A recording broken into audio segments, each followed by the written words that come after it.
Amigos, gracias por continuar con nosotros y ustedes han visto que acá hemos venido conversando y anunciando nuestro Congreso de Formación Docente, que en el formato que se conoce actualmente, pues ya esta sería su tercera versión y nosotros pues tenemos el placer de continuar teniendo en nuestras instalaciones en medio de este Congreso de Formación para los docentes y los que trabajan obviamente también en el equipo de orientación y de psicólogos, pues expertos de todas partes del mundo que se suman a esta jornada de 3 días justamente para traer a los docentes locales pues esta experiencia que ya traen en sus mochilas, no solamente como profesores de larga data, sino también como catedráticos e investigadores en el aspecto de la educación.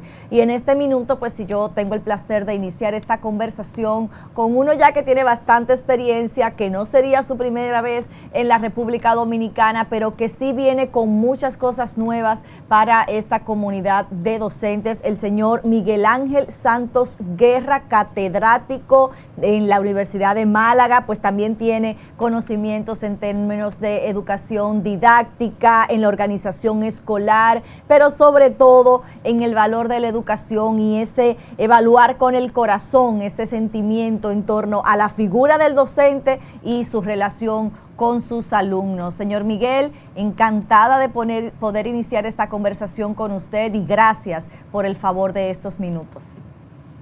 Bueno, yo estoy encantado y yo soy quien está agradecido por este encuentro con los docentes de República Dominicana, país donde ya he trabajado alguna vez, y mi ilusión es creciente.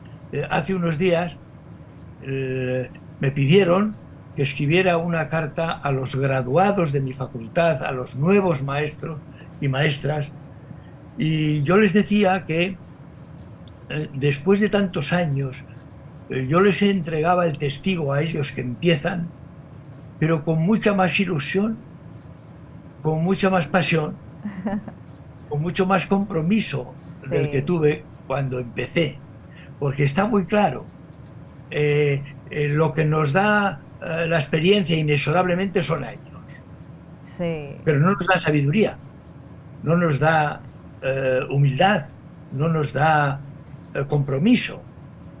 Y es muy importante que nosotros tengamos una actitud ante nuestra experiencia que nos vaya haciendo con el tiempo más humildes, más sabios, más comprometidos y, en definitiva, más felices.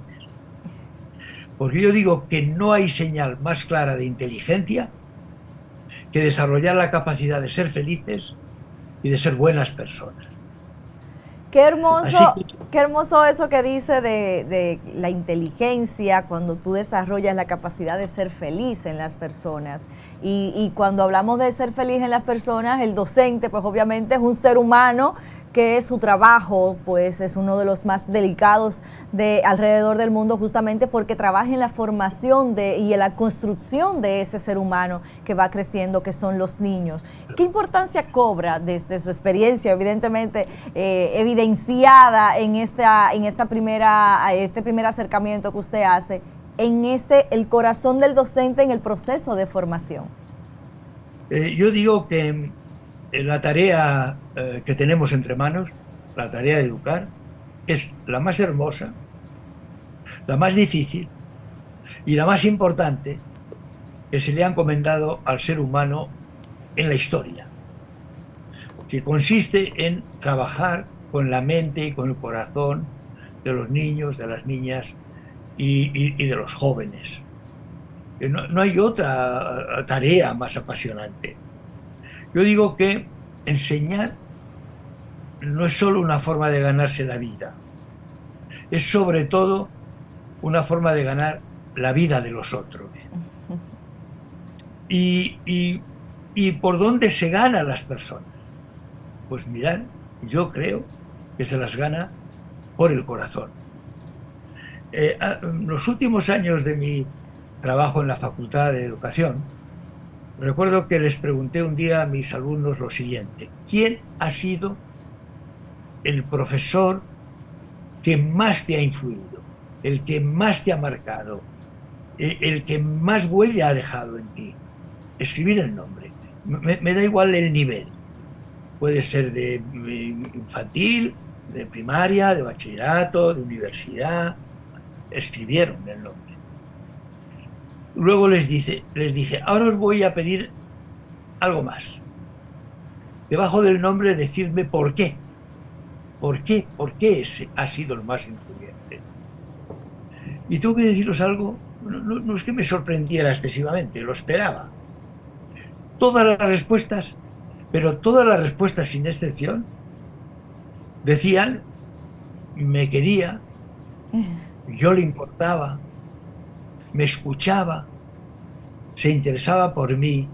Pero es curioso, nadie dijo, era una eminencia, estaba lleno de conocimientos, era como una biblioteca que dejaba caer los conocimientos cuando iba por los pasillos y por los patios. No, aludieron al corazón, me quería. Y entonces yo cuando pienso en estas cosas, me pregunto también lo siguiente, si esto es tan importante, ¿por qué en la formación inicial no se hace prácticamente nada sobre esta cuestión? Claro. La formación inicial es cuánto sabes y cómo puedes aprender a enseñar eso que sabes. Pero no hay ni siquiera una pregunta de cómo eres, de quién eres. ¿Eres feliz? ¿Estás disfrutando en esto que estás haciendo? Y cuando se trata de seleccionar a los docentes, se vuelve a preguntar cuánto sabes. Sí. De modo que hay ahí un desajuste que a mí me parece inquietante. Porque, porque es ahí, es en el corazón donde los alumnos, yo no di las respuestas, Claro. las dieron ellos. Y eso que Y no usted, había... Sí, sí, dime. no, y eso que usted plantea justamente va asociado a uno de sus libros y que es parte de la pieza clave desde donde empieza una de las conversaciones que tendrá usted en el Congreso, y es evaluar con el corazón. Y eso que usted describe justamente está en esa investigación, en ese acercamiento, en esa lectura interesante que usted plantea. Pero a nivel, digamos que científico, a nivel cognitivo, a nivel profesional, ¿cómo se describe eso? ¿Cómo llegar a ese equilibrio entre lo académicamente correcto y el evaluar con el corazón que debe aplicar el docente? Es una potente cuestión la que planteas, pero tiene una respuesta, a mí me parece muy coherente con lo que estaba planteando de la importancia que tiene. Pero ojo, para el aprendizaje también. Cuando el constructivismo dice, y para que haya aprendizajes significativos y relevantes, ¿qué tiene que haber? ¿Qué exigencias se producen? Y el constructivismo contesta, el conocimiento tiene que tener una estructura lógica interna. Tiene que haber una estructura también lógica externa para que eso que se aprende conecte con lo que ya sabe el aprendiz. Pero olvidamos algo que también dice el constructivismo. Hace falta una disposición emocional para poder aprender. Sí. Es decir, que si una persona no quiere, por mucha lógica que tenga el conocimiento interna y externa, si no quiere, si no tiene una disposición emocional para aprender, no aprende. Claro. Por eso yo digo que el aprendizaje no se produce cuando alguien quiere enseñar. El aprendizaje se produce cuando alguien quiere aprender. Sí. Y por eso yo digo que el verbo aprender como el verbo amar no se pueden conjugar en imperativo. Es decir, yo no puedo decirle a alguien, y ahora te vas a enamorar. No, sí lo puedo decir, pero otra cosa es que pase. Sí. Y por eso yo no puedo decir, y ahora vas a aprender, porque es que depende de que quiera. Por eso Gabriela Mistral decía algo muy, muy sabio a mi juicio. Si no eres capaz de amar, no puedes dedicarte a esta tarea. Y yo lo he dicho muchas veces, los alumnos aprenden de aquellos profesores a los que aman. Y por eso es tan importante despertar el deseo de saber, despertar la curiosidad por aprender, despertar el interés por el conocimiento, por la búsqueda. Y, y yo entiendo que esas son las funciones más importantes del docente. Claro. No es un escanciador de agua. Él tiene el agua en una botella y la echa en el recipiente vacío. No. Él es un apasionado buscador de manantiales que contagia ese deseo de buscar agua porque se necesita para la vida. Y cuando encuentra el agua sabe si está contaminada o es potable. Ujú. Y cuando encuentra agua potable, ¿a qué la dedica? No solamente a hacer surtidores, fuentes ornamentales y piscinas en su casa, mientras se mueren de sed los que están al lado de ella. No, es fundamental. La comparte ese agua que ha encontrado con los que se mueren de sed. Y ahí está la dimensión ética de los aprendizajes. ¿Para qué el conocimiento que adquirimos? Claro, y Porque que sí. Yo iba a decir que si todo el conocimiento que se adquiere en las escuelas sirviera para cómo dominar, explotar y engañar mejor al prójimo, más nos valdría cerrarla. no, definitivamente, y que obviamente el conocimiento como en sí es estéril cuando no se sabe transmitir de la manera efectiva. Entonces, obviamente sin hacer amplios abordajes a las técnicas que usted va a presentar en el Congreso, que es lo que queremos, ¿no? Que puedan venir la comunidad de docentes de todo el país a compartir con ustedes acá este próximo día, a partir de este día 7 de agosto, pues sin entrar en lo profundo, pero cuáles pudieran ser esas aproximaciones que hiciéramos para que el docente se constituya justamente un ente transformador más allá de lo académico, más allá del conocimiento Claro, puramente de aula, también un conocimiento para la vida y en la formación de ese ser humano integral. claro. No hay conocimiento útil si no nos hace mejores personas. A mí, algunos que me conocen saben que me gusta mucho utilizar historias, metáforas, cuentos, porque me parece que es un modo de explicar que además de captar la atención, Claro. permite entender y comprender. Yo cuento la historia de un hombre que tiene todos sus ahorros enterrados en un pozo, en una caja metálica. Ahí ha ido acumulando todo lo que ha ido ahorrando en la vida y tal. Bueno, y lo ha guardado en una caja metálica y lo ha enterrado en su jardín en un pozo. Un día que llueve, se asoma a la ventana y ve que el pozo está vaciado, han sacado la tierra y alarmado piensa, me han robado Ajá. mi dinero de toda la vida. Entonces él sale, se asoma a ese pozo y descubre con horror que no está su caja. Pero es un día de lluvia y las pisadas se dirigen a la casa de un vecino. De modo que concluye, este es el que me ha robado.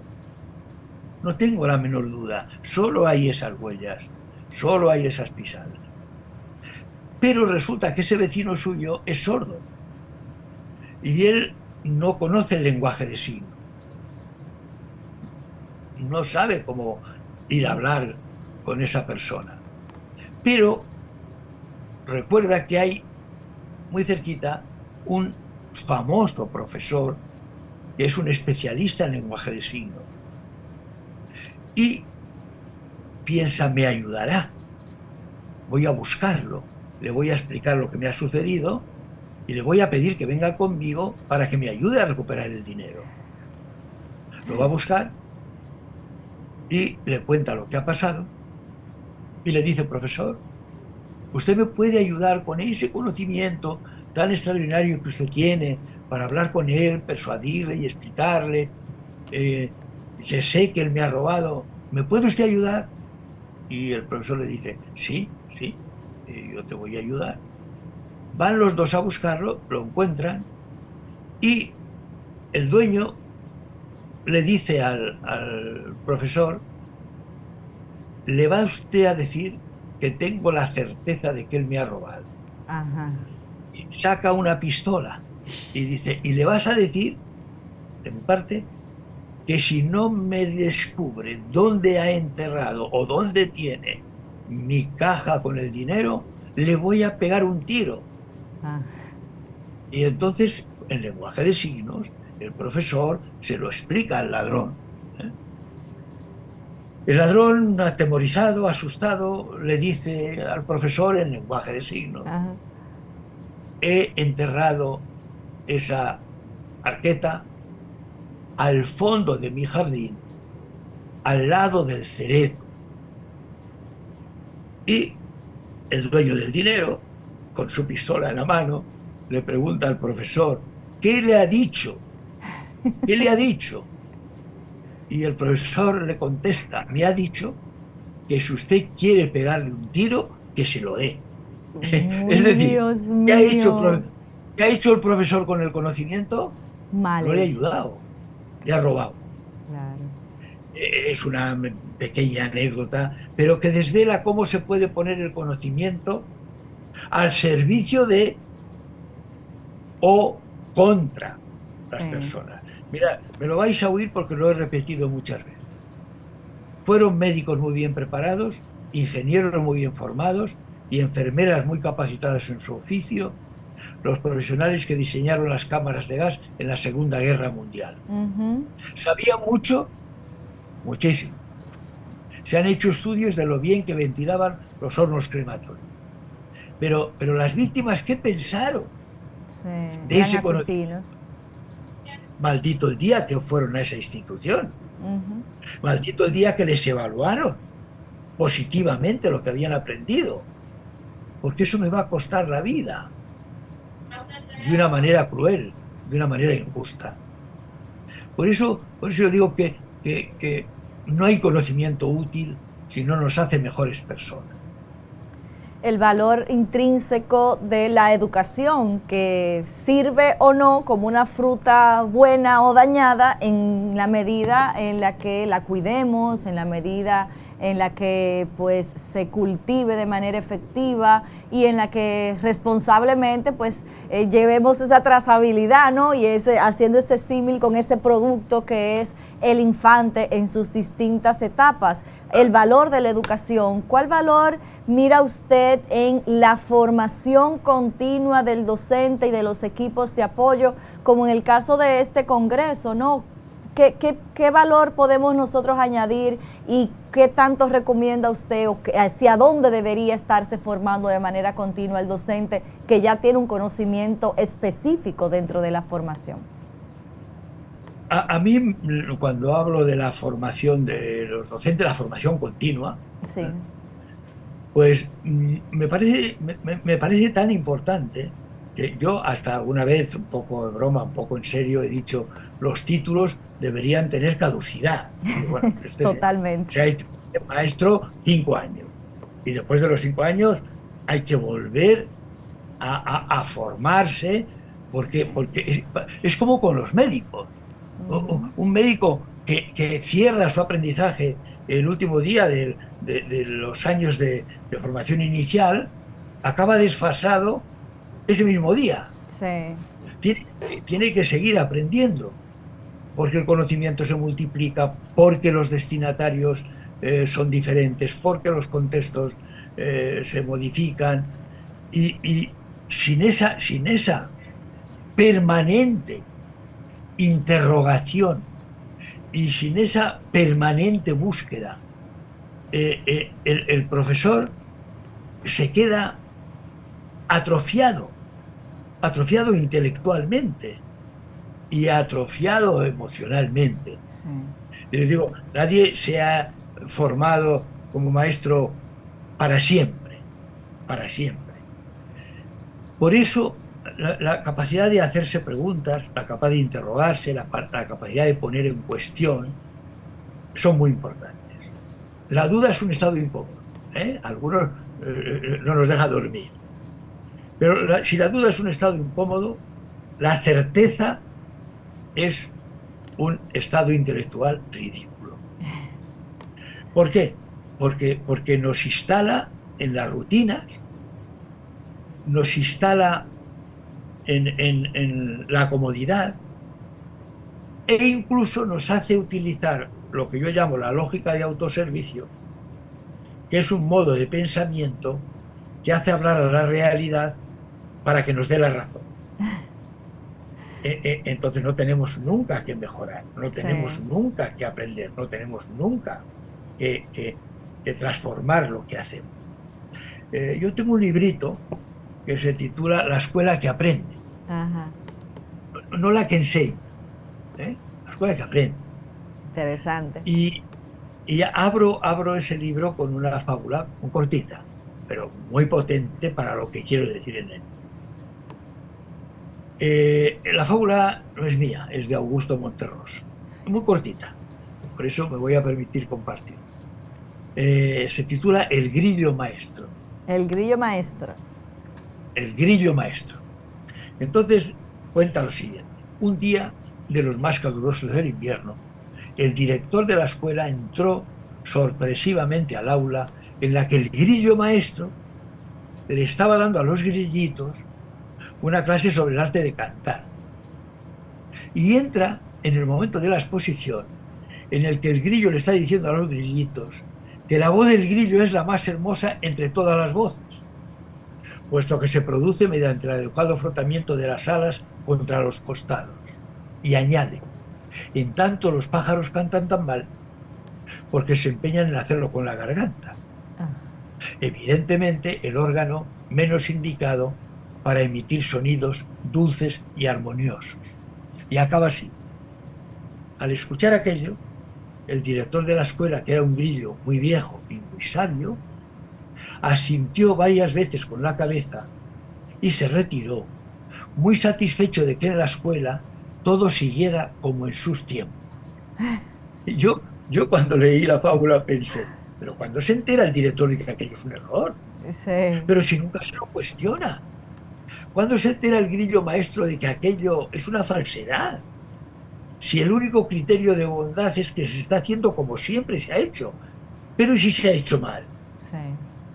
Sí. Porque claro, todo proyecto educativo, queremos que los alumnos sean ciudadanos críticos cuando terminen la formación, Claro. que sean ciudadanos solidarios cuando terminen la formación. Bueno, pero si eso es nuestra pretensión, tenemos que preguntarnos si realmente es así. ¿Salen críticos Esta o reflexión salen contaste, con esta reflexión constante a la que estamos llamados a... definitivamente. Y como formador de formadores, que en el caso suyo, ¿verdad?, con la larga experiencia que ya tiene en los aspectos de formación universitaria, le invito justamente a extender unas palabras de invitación para esos docentes y equipos de apoyo que estarían con nosotros del 7, a partir del día 7 de agosto en las instalaciones de New Horizons. Bueno, motivarles, ¿no?, para que concluyan su proceso de registro y sean parte de esos 3 días interesantes de aprendizaje. Si pudiera usted hacer esa invitación.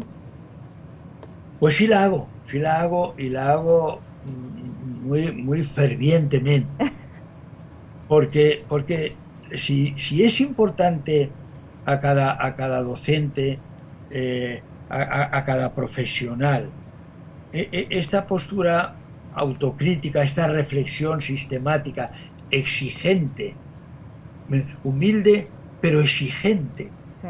es decir, que no se hace trampas.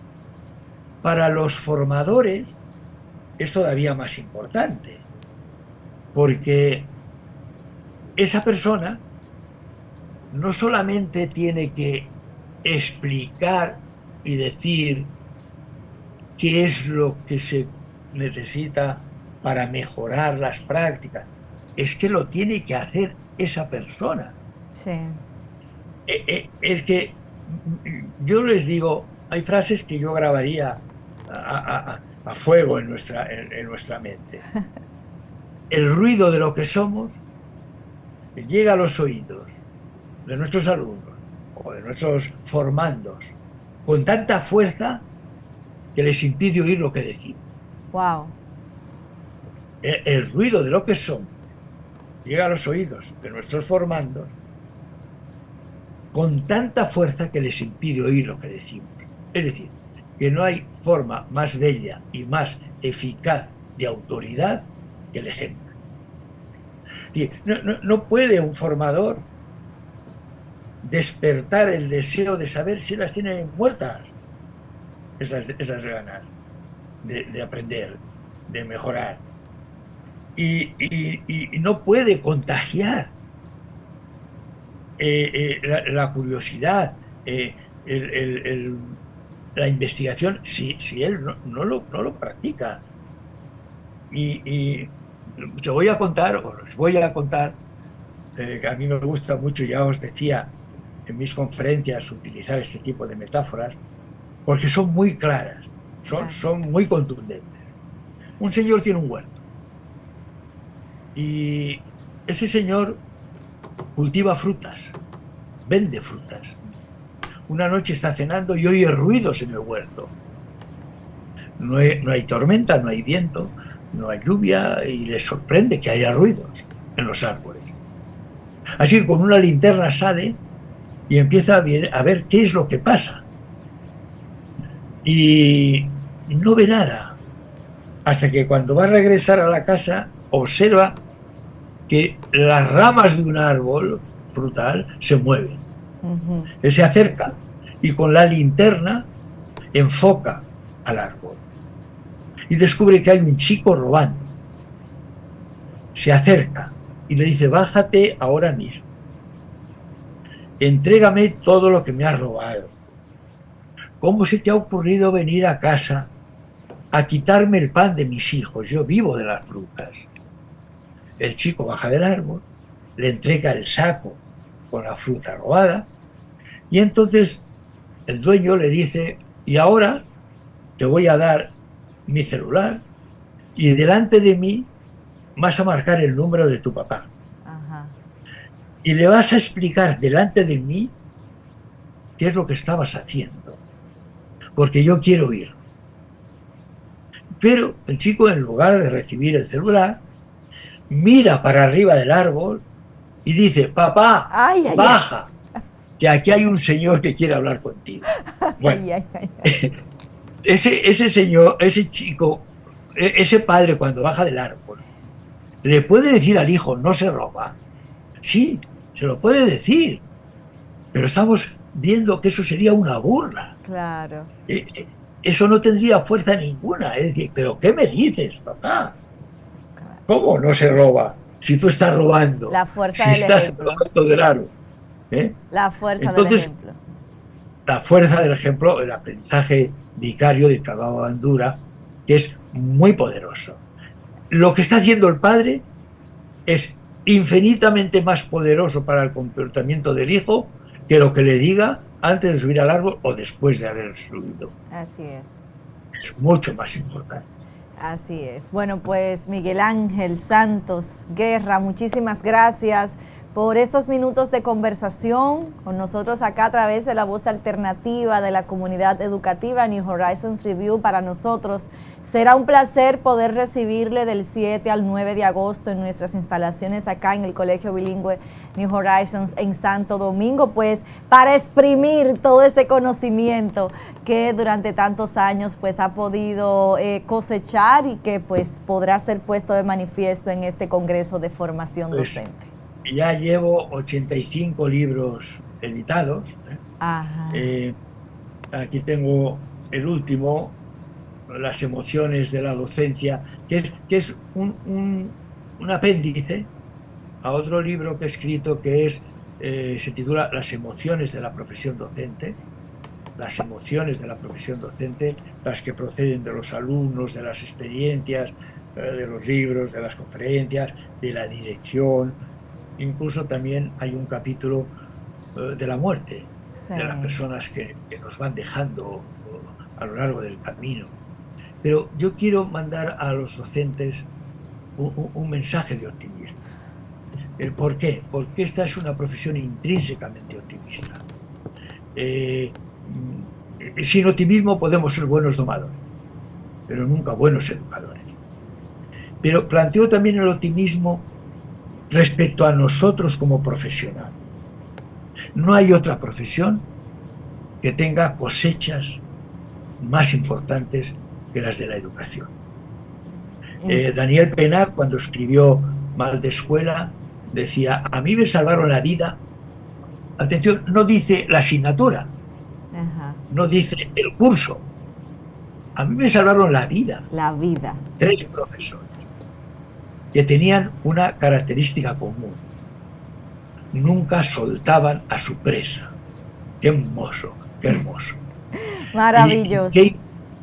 Y qué importante secuela la que tenemos los docentes. Rubén Alves, en un precioso libro, La alegría de enseñar, dice: enseñar es un ejercicio de inmortalidad. Claro. De alguna forma seguimos viviendo en aquellos cuyos ojos aprendieron a ver el mundo a través de la magia de nuestra palabra. Por eso el profesor nunca muere. Qué lindo, maravilloso, de verdad. Y parte de esa bibliografía suya, pues también vamos a poder tenerla en el Congreso y en la librería Shop at New Horizons, para que también los asistentes pues puedan disfrutar y perpetuarse también usted un poquito a través de ellos y su escritura. Muchísimas gracias por el favor de esta conversación, Miguel Ángel. Ha sido un placer compartir contigo este rato. Nos vemos pronto, si Dios quiere. Y a ustedes que han estado con nosotros durante esta jornada de domingo, muchísimas gracias por el favor de su sintonía, y también nos volvemos a encontrar el domingo próximo a través de la señal de EN Televisión y en todas nuestras plataformas digitales. Gracias por su preferencia. Feliz resto de la noche.